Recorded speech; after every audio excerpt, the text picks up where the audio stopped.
it was always her making it happen, right? If she didn't solicit help from anybody else, it was if she couldn't do it in that moment, it just didn't get done. Yeah. And who's your village?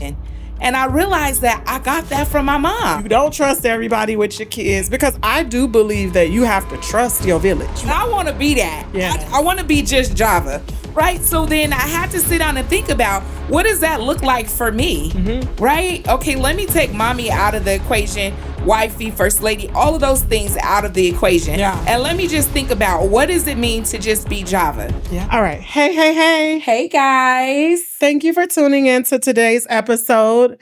I'm Skittles. And I'm Clink. And today's episode is going to be about It Takes a Village. Yes, it takes a village. We also would like to take this time to thank our viewers. We want to tell you guys, thank you so much for tuning in, liking, sharing, subscribing. Yes. We actually reached 100 on all platforms except TikTok. So run over to TikTok and make sure that you guys like us on TikTok so that we can get our numbers up over there. Yeah. And then we can go live. Yes. If we get 56 or 50 viewers on TikTok, I think we could go live on TikTok, because we wanted to go live to thank you all, but we weren't able to. Yeah. But we will be able to soon. We will. On all platforms. Exactly. So thank you. Keep those emails coming in, because we are, we read all of the emails that come in. And all of the comments too. The comments. We really appreciate you guys. As you guys are watching the show today, make sure that you guys are commenting below. Yes. Right? And tell us what you think, because we watch it with y'all. Yes. And then we are able to reply to your comments. So. Yes. Yeah. This episode was quite interesting. Indeed, it was. We're laughing because a lot of times when we're going through these episodes, they bring up topics about like our childhood. Yeah, and our life. And it causes us to think about like how we grew up. And this one, more importantly, like the village, because it causes you to think about, who is your village? Did you have a village? And then for us, right, it had us go back thinking about how we were raised. Yeah. The different places that we were raised in. Yeah. Right. Like, so Skittles was raised in Mississippi. Wisconsin. Moved a lot. But that's a lot different from where I was raised, which is right here in Arizona or Phoenix, right? So we were both raised by single moms, right? Yeah. And so the village for you looked a lot different than the village for me, because our moms were two different people, but very strong women, right? And I think even maybe their background shaped that village for them, even, and how they used or built or formed their own village. Right. And I think what it caused us to think about was how we're so much like our moms. Right? And how we didn't realize how much of them was in us. Yeah. Until we started thinking about the village. Yes. It was a tough topic for me. Yeah. When we were talking about it. And we even went back and forth and debated a little bit, like, should we push this episode back? Yeah. Because I think a couple of times it was like emotional. Sure. Just thinking about like your village and who you are. It caused us to really think about who we are. Yes. And I think like talking about it more so too, like I want to talk about like being raised in Mississippi.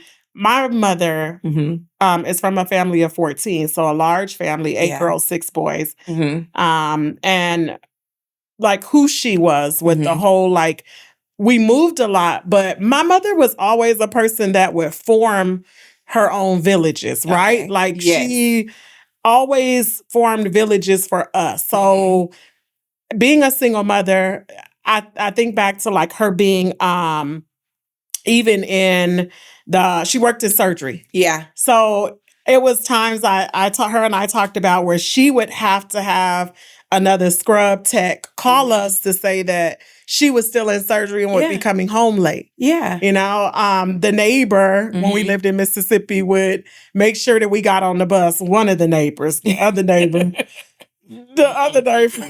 No. Not that neighbor, but this neighbor. Yeah. But we lived on like Northeast Street, if I'm not messing it up. It's been so long. Yeah. But we had like family or close friends that would check on us because mommy worked in surgery. And so a lot of times she worked a lot of calls. She would pick up everybody's call to make ends meet, you know. And she was just always at work. And so, you know, 2 boys and me. Yeah. And them boys was boysing. So she would have a neighbor to check on us, or even we went to church. Yeah. So the pastor's wife would call and check on us, or her children were a little older than us. So they would pick us up, take us places like swimming. Yeah. You know, I think about when we lived in Wisconsin, we had a neighbor right here. And that neighbor would put us on the bus when we missed the bus. Now, a lot of times we didn't want our mom to know because we would get a spanking. But the neighbor, she used a few choice words, but she was a lot better than telling our mama. Right. And the one thing I love about her is even the very next day, if we missed the bus again, she would take us again. She would still take y'all. But my mother created these villages. She were friends to them, and you know, some kind of way she would look out for them. I feel like my mom, she put out what she wanted back. So I think when we talked about village, that was one of the things that it made us have to tap into our childhood, because villages now don't look the same. They don't. You know, do they even exist? Right. Ooh. So for me growing up, well, it was a lot different. It was me and my brother, and my mom worked the night shift. And so we kept ourselves, which is definitely not something you would do in this day and age, right? You're not like working the night shift and leaving 2 kids at home by themselves. But my mom was a little different. The village was her. The village was her. And she did what she had to do, right? And so I think, so for me, right, as I look back over it, over life, like I'm thinking about, or as I'm looking back over my life and me growing up with her, it was always her making it happen, right? If she didn't solicit help from anybody else, it was if she couldn't do it in that moment, it just didn't get done. She did everything. Wow. Like, and so I think a lot of times we look at that as, oh, she was a strong Black mama, right? That took care of her kids and did what she had to do and made sure everything was taken care of. Yeah. She did it. Yeah. She didn't solicit help from anybody else. And so when we started talking about these topics, it brought back like, okay, Java, well, what are you doing? Yeah. And who's your village? Yeah. Because I took on some of those same traits. Yeah. It's hard for me to say, can you help me with this? Can you do this for me? Yeah. Let me reach out and see who can help with this. True. Because I took on, no, I'm going to do it. I'm going to get it done. I'm going to do it. You know, if I can't do it, then I'm going to just wait. Yeah. Until I can do it. Yes. Right? Yeah. And I try to make it happen. And I realized that I got that from my mom. I got that from my mom. There's been so many people who are like, let me help you. Let me help you with this. Or, hey, let me know if you need help with it. And I'll be like, okay, thank you. But in my mind, I got this. Yeah. In my mind, I got this. Yeah. So, you know, like I was talking to a friend the other day, and we were talking about how sometimes people say like, hey, let me know if you need anything, right? Kind of cliche it could be. It can. You look at it, you may look at it as cliche. You may look at it. But what if they can actually do it? True. Right? And that was my mom. She was going to take you up on it. Yeah. And so so here we go. Those villages that you needed but didn't know you needed. Yeah, exactly. Right? Exactly. The people that you needed in your life, but you were guarded, so you didn't allow them in to be the village for you. Yeah. So we when I say we sat down and talked about all this, we did. And through and more. And more. Yeah, and more. It was a really hard topic for us. It was.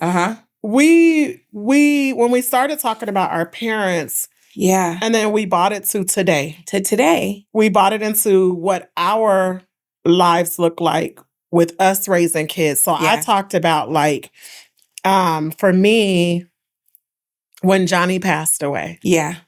how my neighbor across the street Yeah. was a nurse, Uh-huh. is a nurse, Adriana. She would come over and tell me in layman's term or break it down Yeah.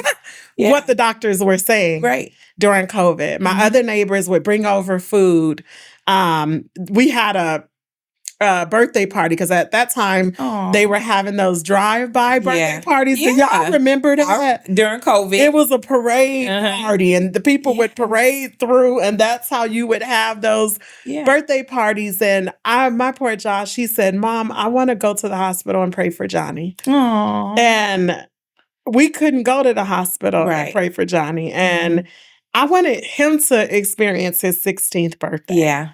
And so we had a parade. Yeah. And my neighbor, who is a firefighter, had the fire truck drive by. I remember My other neighbors set out, had all the neighbors set out.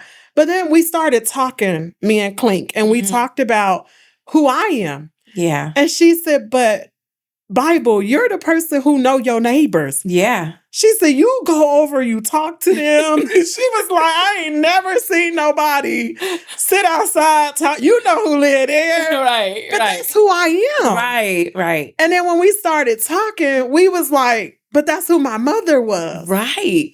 And I know none of mine. That part. Lived in the neighborhood that I grew up in until recently. But maybe would see my neighbor across the street and wave, right? But didn't know, except for the ones who's been there for all my life. But for the most part, like the street that I lived on that side, I didn't know the people. I had never talked to the people that lived next door to me in the 10 years that I lived there. Wow. And that comes from, I could do it myself. Yeah. I don't really interact. And being who I am, like, in the church, you would think that, hey y'all, hey, because that's just my personality. Yeah. But the reality is sitting down. Was it though? Thinking about this topic, right? Thinking about this topic, I started to realize how guarded I really am, right? And how there are some people that in my life that maybe could have helped me, just like my mom. Yeah. There's some people in my life that could have helped me, but I was so guarded that I didn't allow them to be a village for me. Yes. Right? Yeah. And so that kind of goes into our first question, which is, what does a village look like for you? Right? Yeah. And so for me, it's those in my circle that look past my title. Yeah. My titles. Yeah. And just see Java. True. Right? Well, let's go back to this. Okay. What does a village look like today? Because when people say it takes a village, the first thing you guys are going to think of is kids. Right. But let's be real. Today, I don't feel a lot of people use that village. A lot of us are very private. Yep. Very closed off. You don't trust everybody with your kids because I do believe that you have to trust your village, right? Like you got to have 100% a bond. You got to be able to be vulnerable. You got to be able to be transparent. Like and if you're a closed off, guarded person, how do you create your village? Because a village is built. I believe, this is my opinion, that you build your village, that it don't just come. And in today's world, I feel like, for one thing, with raising kids is different. Kids have AI. Yeah. They got nanny cams. A parent could go all the way to work, leave her kids at home and watch her kid all day if we being real. Yeah, been there, done that. Can't do it right now. Right. So your villages look different. Yeah, they look different. Like, a single mother today would still be able to watch her kid and work because you can look at the camera. You can look at the camera. And see what they doing. Exactly. Yeah. So I think of like... They should have had those cameras when we was growing up because my mama would have been looking and make sure we would sleep in the middle of the night. I'm so done. But my brother wasn't. He was up ordering pieces. That part. Delivery. If she didn't have no Ring camera back then. So he didn't. There was no way to know. She never knew. See? Well, now you know today. Just playing. But I think also, too, to take it a step further, I feel like when we hear it takes a village, it's not just about your kids, right? Because these days. So you're right. Right? When you say it takes a village, I think your mind automatically goes to raise these kids. Yeah, right? yeah. Everybody pitches in, Big Mama pitch in. Yeah, grandma, aunties. Yeah, they all pitch in to help raise the kids. But the reality is your village doesn't have to be just someone who helps you with your kids. Yes. And we learned that. Yes, when we got to talking. Yeah. We dissected village. Yes. And we found ourselves into villages, friendship villages, sisterhood villages, brotherhood villages, church villages. Yes. We talked about friend villages, those friends that carry you through grief, that carry you through divorce, that carry you through having children. Like that now is your village. That's your village. And then we talked about the people who, like, when you close yourself off and then you get in these hard situations and you find yourself alone. Right. But you were the same person who pushed the village away. Yeah. You didn't put in what now you need. What you need. Yeah. And that can be hard because I do believe you have to trust. You have to be vulnerable to create the village. So for some people, figuring out who to trust can be hard. Yeah, that's true. You know, so I think this became a really huge thing for us. Huge topic for us. Yeah. It took longer than we thought it was going to take. It did. Well, and it took a lot of self-reflection, right? Because in our alone time, we were able to sit back and just kind of think about who is a part of our village. Yeah, we did talk about that. Not just like during the hard times, but just period, right? Yeah. Who's a part of your village? And so for me, the guarded one, right? That don't let a lot of people in because I could do it myself. And that's just what it is.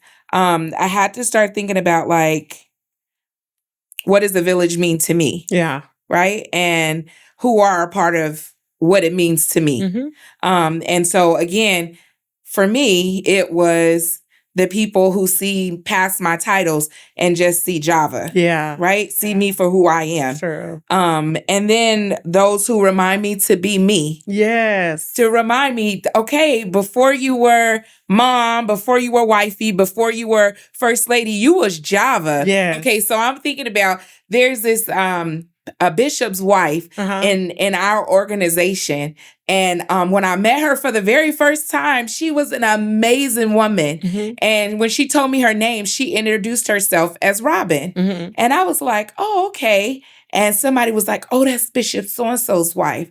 And I was like, oh, you're Bishop so-and-so's wife. And she checked me real quick. I was like, well, before I was his wife, I was Robin. And I was like, I like her. Yes.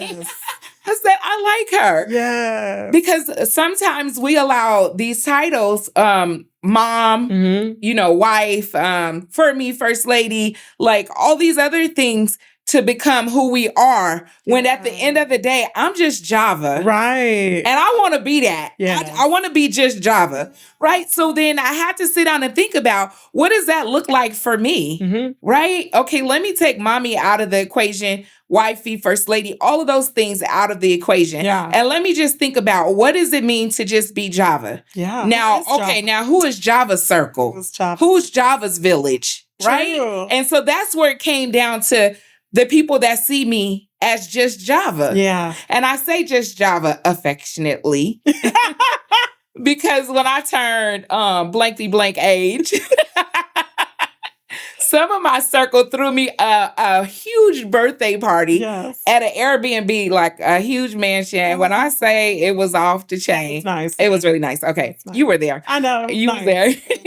But the theme was just Java. Yeah, it was. It was just Java. Actually, you're so right. I just got reminded of that. The theme was literally just Java. Yeah. And I didn't quite get it then. But I definitely get it now. And I think in those moments, it was my village trying to tell me, we see you. Yeah. You Java. You Java. You and Java. That's okay. It's enough. And it's okay to just be Java. Yeah, it's enough. Like, you don't have to always be on. Yes. Sorry. Literally. You don't have to always be in this mode. Yeah. Just be you. Yeah, sure.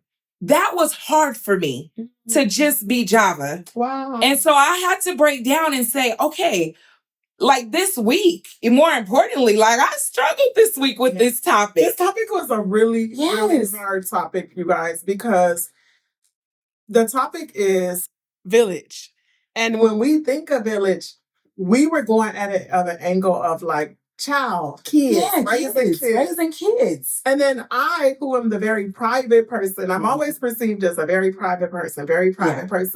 But when we started talking, we realized that I'm private with who I want to be private with, but I still had Nancy's traits. Yes. I created villages. Yes. You know, and then we also broke down that you have to put in what you expect out. Yeah, you know, like it doesn't just come. It doesn't just come. You know, and so this topic moved from kids to us. Which was so weird. Yeah. Right? Because we started talking about like how did we get to become who we are with even raising our children? Right. You know what I mean? We talked about like the different groups and the different people we would have in our kids' life. Like I remember one of the things you and I talked about, because we really worked on this one, was I was telling you how I would hold dinner groups once a week. Oh yeah. With I worked at a university. Yeah. They don't know this. So I worked at a university, you know. And I won't say the university name, but I worked there for like 10 years. It was a medical school. Yes. And I don't know if we were supposed to be having dinners with the kids. That might have been a conflict of interest. I can't be fired now because I don't work there no more, but I probably could have been fired. So don't tell nobody. But I formed these little groups. Yeah. And I would tell them, okay, y'all can't, because we can't be inviting a lot of people. Right. And we would go from house to house. And a lot of the medical students lived they were from different states, I should say. So they didn't really have family here. Right. And we would spend so much time with them, talking to them. It became like a family. Yeah. And so it was a group of about 10 of us, maybe 12. And I remember, like, I didn't want them to come to my house because I lived in this 2-bedroom apartment and I had all my 3 kids, and we would go from house to house. So I kept pushing back the weeks. Yeah. But the impact that they had on my kids, one of them was tutoring one of my kids in math, all while in medical school. Right. One was helping Josh with the trombone, Cameron. We had another one that would help Janae with writing. Like, it became a village for my children. Yeah. And I remember, like, I didn't think that I meant anything to them, but one-on-one, they started to be like, we can't wait to dinner next week. Aww. You know? And then sometimes they'd be like, can we invite this person? They're not going to tell on us. Aww. You know?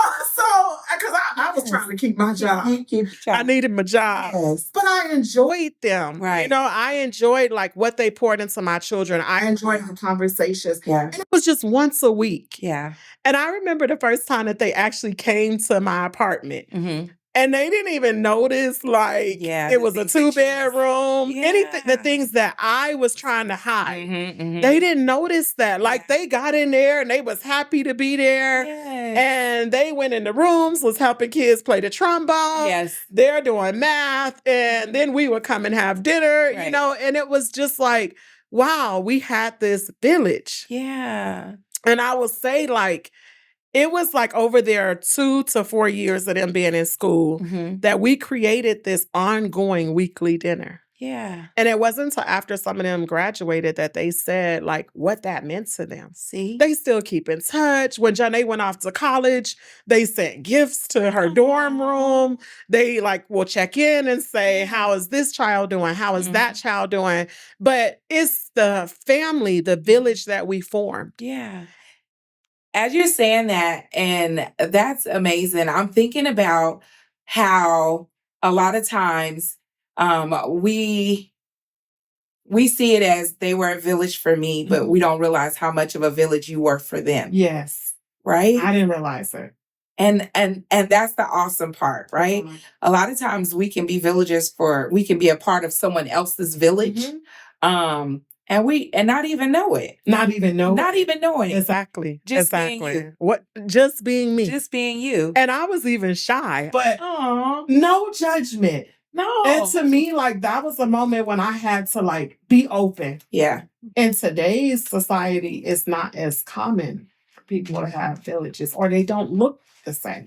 They don't look the same. I think they don't look the same. I definitely think so. I think it's a time for reflection. Mm-hmm. For everyone. Yeah. Right? And even while we're talking about this and you guys are listening in, how about you guys comment and talk to us a little bit about what your village looked like? Yeah, tell us what your village looked like. Definitely.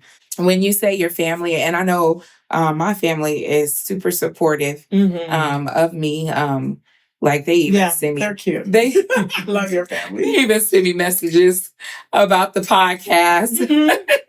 Even the little kids, they're like, "Hey, I know her," as they're watching us on TV. But your family can be like a village for you. Village, they can be a village, and I think so. For me, right? My dad was a mechanic, and everybody went to my dad for their car. Everybody went to my dad for their car.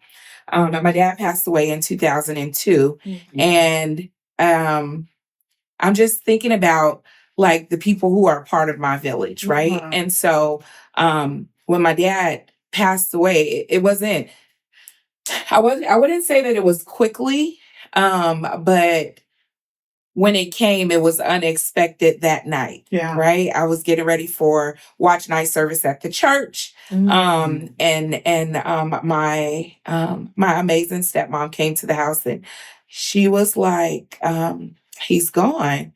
And I don't even remember calling this person. I don't even remember calling this person, mm-hmm. but they popped up. Wow. Right. And sat with me until I was okay. Wow. And so when I think about a village, I'm like, that person's a part of my village. Yeah. Right? Yeah. Even past that, like, years later, I was having some car issues. Mm-hmm. And I was sitting there and I was thinking like, what am I going to do? Am I going to fix my car or am I going to get another car? Right. Right? And so again, I'm not consulting with anybody, right? Because again, I'm guarded and I can strong. Okay, strong. And listen, if I need to get under this hood and fix this car, no, but for real, it's like I was really sitting and I sat in the car outside in my driveway for so long, right, trying to figure out, oh my gosh, should I get a new car or should I try to fix this car? Mm-hmm. How much is it going to cost to fix this car? And I'm trying to figure this thing out in my head. Right. And I sat there and I started crying because I'm like, if my dad was here, he would know what to do. Yeah. Like my dad would tell me, like, Java, well, here's what you need to do. Yeah, true. And so in that moment, I just needed my dad. Wow. Like that village. Yeah. I just needed my dad. And so I don't even know if I called him or if he called me. But maybe I called him, my brother. Wow. And he answered the phone, what's going on? And I was like, I don't know what I should do. And I was telling him, like, I just really miss my dad right now because he would tell me what to do in this moment. Yeah. Wow. And my brother jumped into like first gear and he was like, what's going on, Java? And again, he didn't see First Lady. Yeah. He didn't see Wifey. He didn't see Mommy. He was like, what's going on, Java? You know? Yeah. And I was telling him, I was like, I don't know what to do. Like, this car's doing this. And if Daddy was here, he could tell. And I could be like transparent with him in that moment. And say how I was feeling. Yeah. Because I think like, you know, you hear that said often, like, check on your strong friends. Yeah. Right? But the reality is, check on your strong friends. Yeah, it's true. Because sometimes, you know, they need to get checked on too. Yeah. And so my brother was like, okay, we'll do this. And it was just amazing because he reminded me so much of my dad in that moment. And he looks like my dad. He looked like my dad. Yeah. The older he get, like the more he looks like my dad. But he was a part of my village in that moment because it was like he seen past everything. It was like, okay, Java, what you need? Yeah, true. Java, what you need? Right on time too. Right on time. Yeah. And that now, so fast forward to today, because that was years ago. I ended up getting a new car, by the way. But fast forward to now, like where we are, like we have this amazing relationship, right? Yeah. And there's things that I wouldn't have told him in the past, but just that little that experience with him, it built something. So now we talk often. Yeah, true. We talk often. Yeah, your vulnerability. We live 4 minutes away from each other now. And he pops up and I pop up. How about that? But like it built, even though it was just he and I growing up, in the same house, and he was my brother. Now this, like, I see him in a different light. I call him Brother Bear. He's protective of his little sister now. Java. Not the wifey, not the mommy. Java. Just Java. He's protective of his sister. That's true. Yeah. And that is your village. Like that's a part of your village. Yeah. I think this topic was super hard for us, you guys. Like we learned so much about ourselves. We did. Through this topic. Like I hope you guys get something out of it, but if you don't, we got a lot. Listen. So this episode has been this episode has been like a therapy for me. Yeah, I would say that. It has. It has, because it opens you up to who your village really is, and then appreciate those people that you can trust. I think one of the things that I thought about was my village being somebody who I can trust with my smiles and with my tears. Yes. Let me run that back. My village being somebody that I can trust with my smiles and my tears. Yes. Right? Because you have to be able to. You gotta be able to. Come on. I was thinking, I was talking to one of my village people. I was talking to one of my village people because I was talking through this. Like, I didn't just, like, I talked through this with you. Yeah. I talked through this with a couple of other people that are a part of my village that maybe I didn't know that they were a part of my village, but I quickly told them, hey, you part of my village. Well, maybe they didn't know that they're a part of your village. Yeah. I think one thing about it, you always knew that. Maybe I knew, but I didn't acknowledge it, right? Yeah. Because sometimes you look at people like, okay, you're such a great friend. Yeah. No, you're my village and I need you. Yeah. Don't leave. Yes. And I think too, I mean, in you saying that, I would encourage more people. Yes. Think about your village and let people know, the people who are your village, let them know they're your village. Yes. Let them know how much they matter and mean to you. Even if it's with helping with your kids or if it's helping with you. Your mental health, your safe space, your needing someone to talk to. I feel it's important to let the person know. Yeah. Because sometimes a person may not know how much they mean to you. Yeah. I think I'm grateful for the village that stuck around, like even when I was guarded, like when I didn't want to let them in. Now, they weren't pushy or anything, but they loved me through it. Right? Yes. And reminded me that, okay, you're Java. You're not just these other things, but you're Java. And you were her first. Right. And what is she like? I think so. A couple of episodes ago, we talked about self-care, right? Yeah. And I mentioned like going to get my massages and going to get my nails done. And I think that it's also important, like self-care being like talking to people. Yeah. therapy, counseling. Yes, I encourage it, Me right? too. Mentally, because you can do all that on the outside, and mentally you are falling apart on the inside. That part. That part. All with your nails looking good, your back, your kinks. Yes. Your back. Yes. And you know what?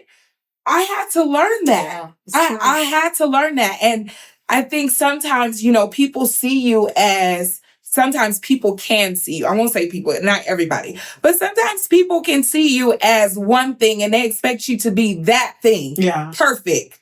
All the time. All the time. All the time. But the reality is we're not perfect all the time. Yeah. Are they? But life happens. Are they? Well, and I say that not in a mean way, but what I'm saying is, if you're not, why do you expect someone else to be? Just like you have a headache, a bad day, the kids get on your nerves, we all go through those things.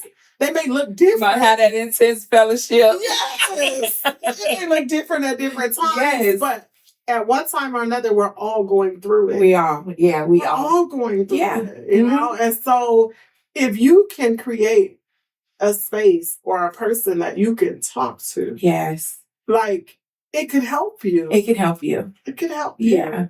So I wanted to add that in because I talked about like getting my nails done and also going to get a massage, which shout out to them because they do an amazing job, both my nail tech and my masseuse. Yeah. But also talking to somebody about, your mental health, those things that maybe you experienced as a child that grew with you as you grew. Maybe you didn't realize it. And you didn't realize it. Like we came to terms with, we are our moms in a sense. Like there's so much of them in us. Yeah, that we didn't even realize. Man, when I say that strength, I started to look around like, man, do I even ask anybody for help? Yeah, we did talk about that. We definitely agreed that we have a lot. Yeah. Mothers and us. And it's not a bad thing. It's not. And I think sometimes it worked for them. Yeah. But that doesn't mean it will work for us. That's in every instance. In every instance. And also too, I think I can speak for me. For so long I would go through being like, I'm not Nancy. But I could see a lot of Nancy's traits. Oh yeah. That I have. Yes. And that village, that community, that talking to people who I do have a village. Yeah. And she built that. She was a very private person, but she was actually open with who she wanted to be open with. Yeah. And it worked for her. It did. It did. And in some instances, it worked for you too. It does work for me. Yeah. And I think you do have to use discernment because a village cannot be everybody. It can't. It can't be everybody. And you may want it to be, but it has to be a fit. It has to be a fit. It has to be a fit. I would say. That's my opinion. I agree. It has to fit, Yeah, I agree. Again, my mom, she did what she felt like she needed to do. Definitely commend her for that because I definitely would not be the woman that I am today without her. Yeah. So shout out to Diane. I know. We love Diane.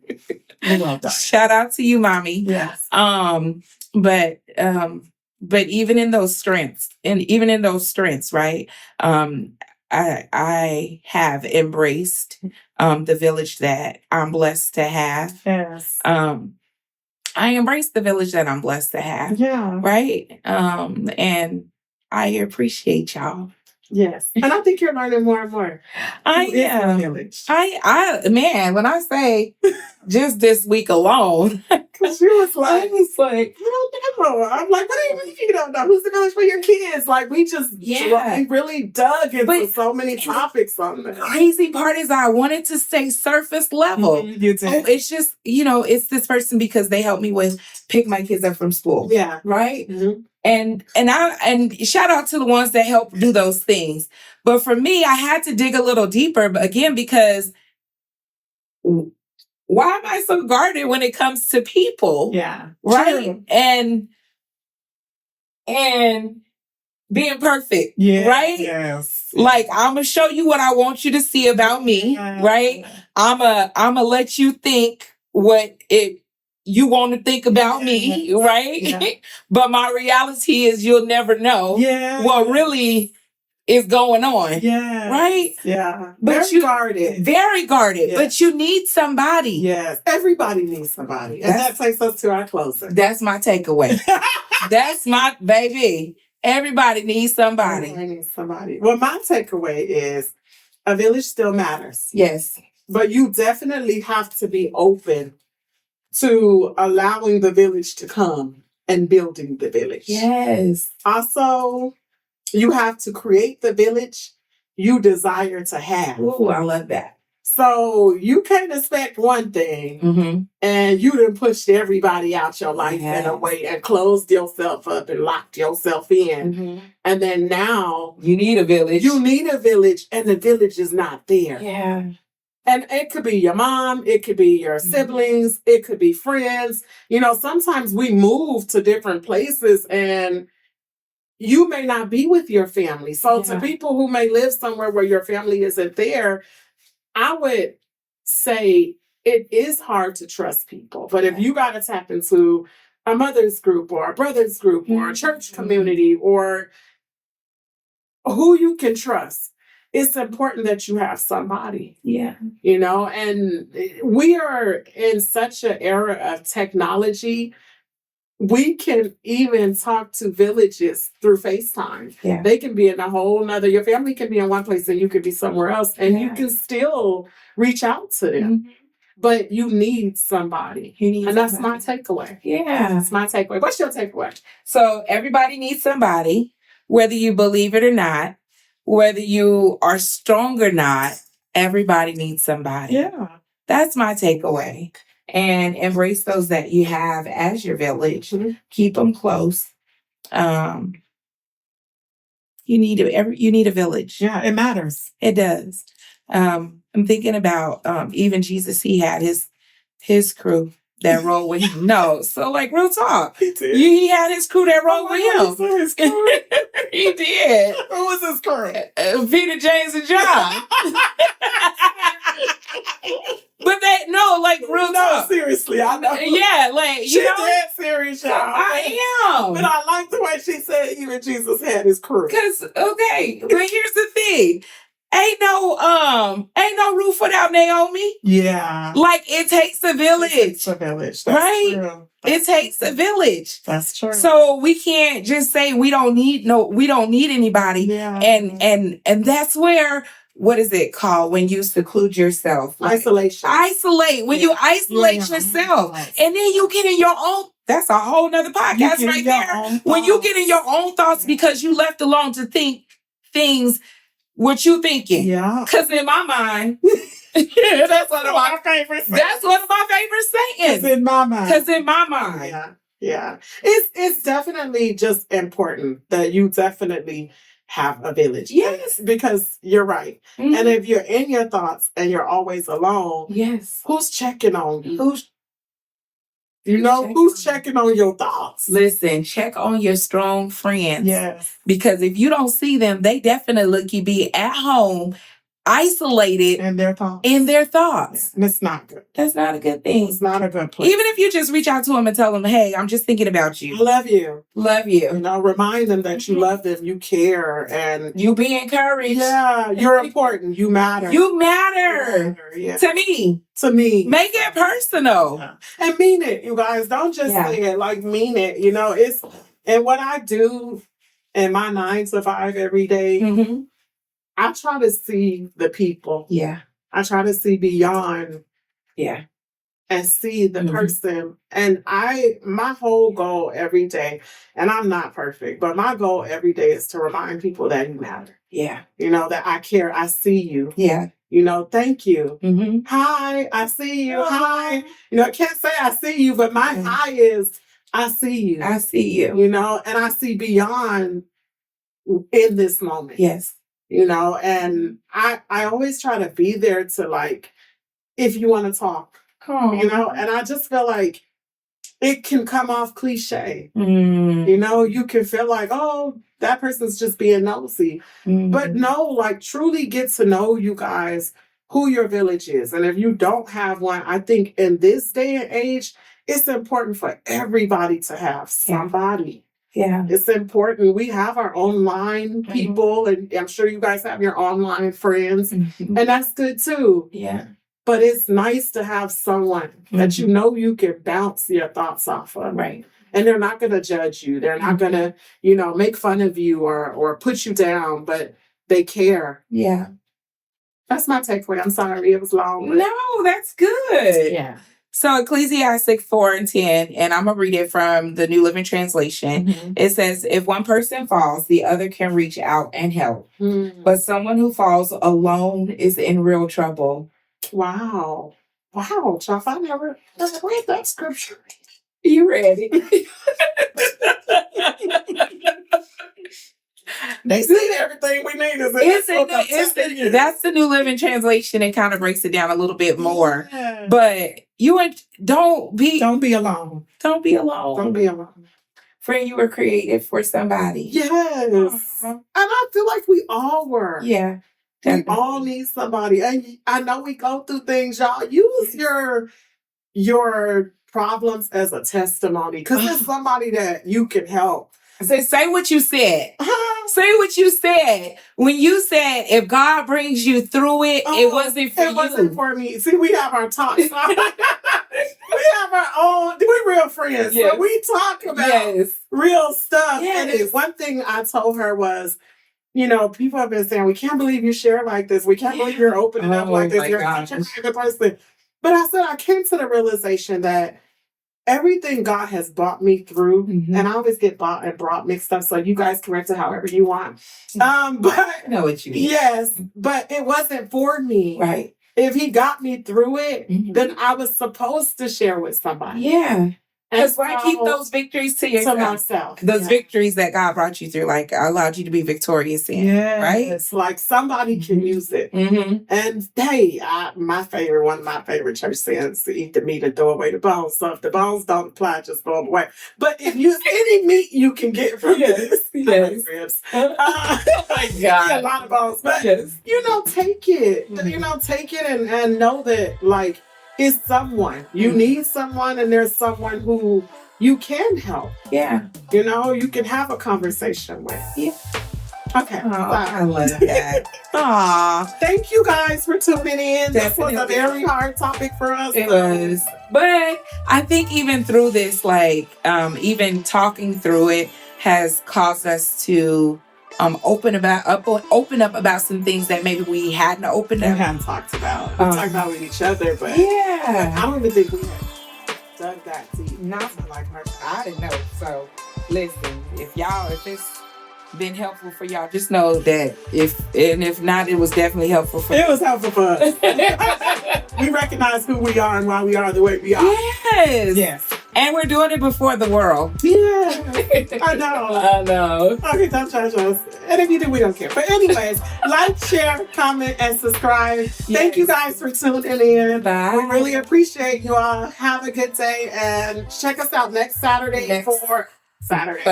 Next Thursday at 6 p.m. Yes. We will be talking about the weight of waiting. And we mean those weights, those strongholds. That's another topic to talk about for a week. Yeah.